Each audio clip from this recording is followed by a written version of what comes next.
안녕하세요. 어르신들의 든든한 정보 도우미 시니어 알림 톡톡입니다.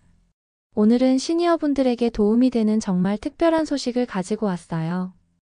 바로 선풍기로도 에어컨처럼 시원하게 보내는 법과 전기세 절약 꿀팁도 가득 담았습니다. 요즘 전기요금 고지서 받으시면 깜짝 놀라시죠? 전기요금이 날이 갈수록 오르는 통에 에어컨 틀기가 무서우실 텐데요. 하지만 오늘 제가 알려드릴 방법들을 따라하시면 이제 여름 더위도 전기세도 걱정 없으실 거예요. 시니어분들께서 어릴 때부터 사용해 오신 선풍기가 사실은 엄청난 능력을 가지고 있다는 것을 알고 계셨나요? 오늘 함께 하나씩 천천히 알아보도록 하겠습니다. 먼저 많은 분들이 궁금해하시는 질문부터 답해드릴게요. 선풍기만으로도 정말 시원할까요? 네, 맞습니다. 선풍기만으로도 충분히 시원하게 지낼 수 있습니다. 그 이유를 차근차근 설명해 드리겠습니다. 우리 몸은 더울 때 자연스럽게 땀을 흘리잖아요. 이 땀이 증발하면서 우리 몸의 열을 함께 가져가는데 이때 시원함을 느끼게 됩니다. 선풍기는 바로 이 과정을 도와주는 역할을 합니다. 선풍기가 만들어내는 바람이 우리 피부 위를 지나가면서 땀의 증발을 빠르게 도와주거든요. 예를 들어서 설명해 드리겠습니다. 더운 여름날 부채질을 하시면 시원하죠? 선풍기도 똑같은 원리예요. 바람이 피부를 스치면서 체감 온도를 낮춰주는 거죠. 실제로 선풍기 바람을 맞으면 체감 온도가 4도에서 6도까지 내려간다고 합니다. 그런데 여기서 중요한 건 선풍기 자체가 공기를 차갑게 만드는 게 아니라 우리 몸이 시원함을 느끼게 선풍기는 도와주는 역할을 하는 거죠. 선풍기의 전력 소비량을 보면 보통 10W에서 70W 정도입니다. 이게 어느 정도인가 하면 한 달 내내 틀어놔도 전기세가 1,000원에서 2,000원 정도밖에 안 나오는 가격이랍니다. 정말 경제적이죠? 반면에 에어컨은 어떨까요? 에어컨은 실내 공기를 실제로 차갑게 만들어야 하니까 훨씬 많은 전력이 필요합니다. 에어컨 설정 온도는 24도에서 26도가 적절하며 일반 가정용 에어컨 한 대를 한 달 사용하면 쓰는 사용량에 따라 전기세가 2만원에서 10만원 이상도 나올 수 있습니다. 그러니까 선풍기만 잘 활용하면 여름을 시원하게 보낼 수도 있고 덤으로 전기세도 크게 절약할 수 있습니다. 이제 조금 더 시원하고 확실하게 여름을 나는 방법을 알려드리겠습니다. 에어컨과 선풍기를 함께 사용하는 방법이에요. 에어컨 있는데 선풍기까지 틀어야 해요? 하고 생각하실 수 있지만 이게 바로 전기세 절약의 핵심입니다. 에어컨과 선풍기를 함께 사용하면 에너지 효율이 20% 절약된다고 합니다. 어떻게 이런 일이 가능할까요? 비밀은 온도 설정에 있습니다. 보통 에어컨은 25도나 26도로 설정을 많이 하십니다. 선풍기와 함께 사용하면 에어컨 온도를 28도나 29도로 높여도 똑같이 시원하게 느낄 수 있습니다. 그 이유는 선풍기가 차가운 공기를 온몸에 골고루 전달해주고 바람 효과로 체감 온도를 낮춰주기 때문입니다. 실제로 에어컨 설정 온도를 2도에서 3도만 높여도 냉방비를 12%에서 15%까지 줄일 수 있다고 합니다. 구체적으로 계산해보면 에어컨만 사용할 때 한 달 전기세가 5만원이라면 선풍기와 함께 사용하면 42,000원에서 44,000원 정도로 줄일 수 있습니다. 선풍기 전기세 1,2,000원을 더해도 여전히 4,5,000원 정도 절약되는 거죠. 여기서 중요한 팁을 하나 더 알려드리겠습니다. 에어컨을 처음 틀 때는 낮은 온도로 설정해서 빨리 시원하게 한 다음 적정 온도로 올리는 것이 좋습니다. 그 이유는 에어컨은 희망 온도에 도달한 후부터 전기를 적게 사용하기 때문에 짧은 시간 안에 실내 온도를 낮추는 것이 중요하기 때문입니다. 그리고 선풍기는 에어컨에서 나오는 차가운 공기를 방 전체에 골고루 퍼뜨리는 역할도 합니다. 에어컨만 사용하면 에어컨 바로 아래는 춥고 구석진 곳은 여전히 더울 수 있거든요. 하지만 선풍기가 공기를 순환시켜주면 방 전체가 고르게 시원해집니다. 이제 많은 분들이 잘 모르는 포인트를 하나 알려드릴게요. 바로 선풍기의 회전 방향이에요. 선풍기의 회전 방향이 있나요? 하고 의아해하실 수 있지만 이게 정말 중요합니다. 천장에 달려있는 실링팬이나 일부 선풍기에는 회전 방향을 바꿀 수 있는 스위치가 있습니다. 여름에는 반드시 반시계 방향으로 설정해야 합니다. 왜 그럴까요? 반시계 방향으로 돌면 바람이 아래쪽으로 내려옵니다. 이 바람이 우리 몸 위를 지나가면서 시원한 느낌을 주는 거죠. 반대로 시계 방향으로 돌면 바람이 위쪽으로 올라가서 시원한 효과가 떨어집니다. 실링팬에서 나오는 산들바람이 우리 몸의 체감 온도를 3도 이상 낮춰주기 때문에 에어컨을 사용하지 않거나 또는 설정 온도를 기존보다 높게 맞춰도 시원함을 느낄 수 있다고 합니다. 일반 선풍기는 대부분 아래로 바람을 보내니까 실링팬이 없어도 걱정하지 마세요. 하지만 혹시 실링팬이나 고급 선풍기를 사용하신다면 반드시 반시계 방향으로 설정해 주시기 바랍니다. 그리고 선풍기의 각도도 중요합니다. 선풍기를 사람 쪽으로 직접 향하게 하는 것보다는 약간 위쪽이나 옆쪽을 향하게 해서 공기가 순환되도록 하는 게 좋아요. 그러면 바람이 너무 강하게 직접 몸에 닿지 않으면서도 시원한 효과를 얻을 수 있습니다. 특히 밤에 주무실 때는 선풍기가 직접 몸에 닿지 않도록 벽이나 천장 쪽으로 향하게 해서 공기만 순환시키는 것이 건강에도 좋고 편안한 잠을 주무시는 데도 도움이 됩니다. 이제 실제로 집에서 선풍기를 어떻게 사용하면 가장 효과적인지 구체적인 방법을 알려드리겠습니다. 첫 번째로 중요한 것은 선풍기 위치입니다.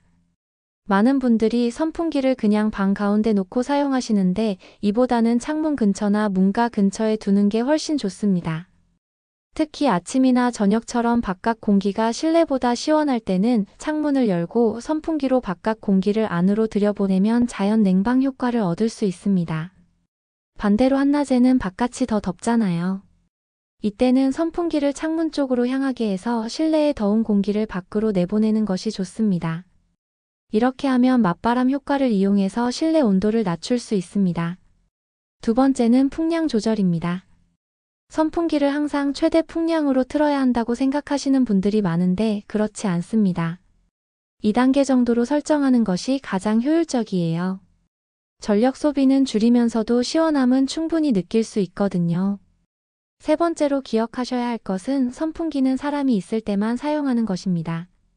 에어컨과 다르게 선풍기는 공기를 실제로 차갑게 만드는 게 아니라 사람이 시원함을 느끼게 해주는 거예요. 그래서 사람이 없는 방에서 선풍기를 틀어놓는 것은 전기 낭비입니다. 네 번째는 밤시간 활용법입니다. 해가 지고 나면 바깥 공기가 실내보다 시원해져요. 이때 창문을 열고 선풍기를 창문 앞에 두고 틀면 교차 통풍을 시켜줘서 집 안 전체가 시원해져요. 그러면 다음날 낮에 에어컨을 틀 때도 더 빨리 시원해지고 전기세도 절약할 수 있습니다. 마지막으로 선풍기 청소도 중요합니다. 선풍기 날개나 망에 먼지가 쌓이면 바람이 약해지고 모터에 부담이 가서 전기를 더 많이 소비해요. 한 달에 한 번 정도는 깨끗하게 청소해 주시기 바랍니다. 집에서 쉽게 할 수 있는 나만의 방법들로 실내를 더욱 시원하게 만들 수 있는 특별한 방법들도 알려드릴게요. 첫 번째 방법은 얼음을 활용하는 것입니다. 큰 그릇에 얼음을 담고 선풍기 앞에 두면 시원한 냉풍기가 됩니다. 선풍기가 얼음 위에 차가운 공기를 불어서 더 시원한 바람을 나에게 만들어주는 거죠. 하지만 주의할 점이 있어요. 얼음이 녹으면서 습도가 높아질 수 있으니까 너무 오래 사용하지 마시고 적당히 사용하세요. 그리고 물이 전기 제품에 닿지 않도록 조심하셔야 합니다. 물이 떨어지지 않게 바구니를 받친 얼음팩을 선풍기 뒤에 바람이 나오는 면에 올려두면 얼음이 더운 열기를 뺏어가면서 앞쪽에서 나오고 있는 선풍기 바람이 더욱 시원해진다고 해요. 하지만 습기 때문에 감전이 되지 않도록 안전에 주의해서 꼭 사용해 주세요. 두 번째 방법은 젖은 수건을 활용하는 것입니다. 수건을 찬물에 적셔서 꼭 짠 다음 선풍기 앞에 걸어두면 물이 증발하면서 주변 공기를 시원하게 해줍니다. 이것도 자연 냉방 효과를 이용한 방법이에요. 세 번째는 창문 활용법입니다. 창문에 젖은 수건을 걸어두고 선풍기로 바람을 불어주면 수건에 물이 증발하면서 들어오는 공기가 시원해져요. 특히 아침이나 저녁 시간에 효과가 좋다고 하니 한번 활용해 보시기 바랍니다. 이런 방법들은 전기를 추가로 사용하지 않으면서도 시원함을 더할 수 있어서 정말 경제적입니다. 다만 습도가 너무 높아지지 않도록 주의하시고 안전을 위해 물과 전기 제품이 닿지 않도록 꼭 조심하세요. 마지막으로 에어컨과 선풍기를 함께 사용해서 최대한 효율적으로 시원하게 지내는 방법도 자세히 알려드리겠습니다. 먼저 온도 설정에는 황금 비율이 있습니다. 에어컨 온도를 2, 3도 높게 설정해도 괜찮다고 했는데 구체적으로 이렇게 하세요. 평소 에어컨을 25도로 설정하셨다면 28도로 올리고 선풍기를 중간 세기로 함께 틀어보세요. 체감상으로는 25도와 똑같이 시원할 거예요. 그 다음으로 에어컨의 제습 모드를 활용해 보세요. 여름철은 온도도 높지만 습도도 높아서 더욱 끈적끈적하게 느껴지잖아요. 에어컨의 제습 모드는 습기를 제거해주는 기능입니다. 이 모드를 사용하면서 선풍기를 함께 틀면 더 쾌적하게 지낼 수 있고 전력 소비도 줄어든답니다. 에어컨 관리 팁도 중요하겠죠? 에어컨 필터가 더러우면 효율이 떨어져서 전기를 더 많이 소비합니다. 한 달에 한 번 정도는 필터를 깨끗하게 청소해 주세요. 그리고 실외기 주변도 깨끗하게 정리해 주세요. 실외기 주변이 지저분하거나 장애물이 있다면 열기 배출이 어려워서 에어컨 효율이 떨어집니다. 창문 단열도 신경 써보세요. 낮에는 커튼이나 블라인드를 쳐서 햇빛이 직접 들어오지 않게 하면 실내 온도 상승을 막을 수 있고, 이렇게 하면 에어컨이 더 효율적으로 작동할 수 있습니다. 마지막으로 타이머 활용법을 알려드릴게요. 90분 이상 외출을 하게 되면 끄고 90분 이하로 집을 비운다면 그대로 켜두는 게 전기요금을 절약할 수 있다고 합니다. 짧은 외출 시에는 에어컨을 끄지 마시고 대신 선풍기만 끄고 나가세요. 잠들 때는 에어컨 타이머를 2~3시간으로 설정하고 선풍기는 약한 바람으로 계속 틀어두세요.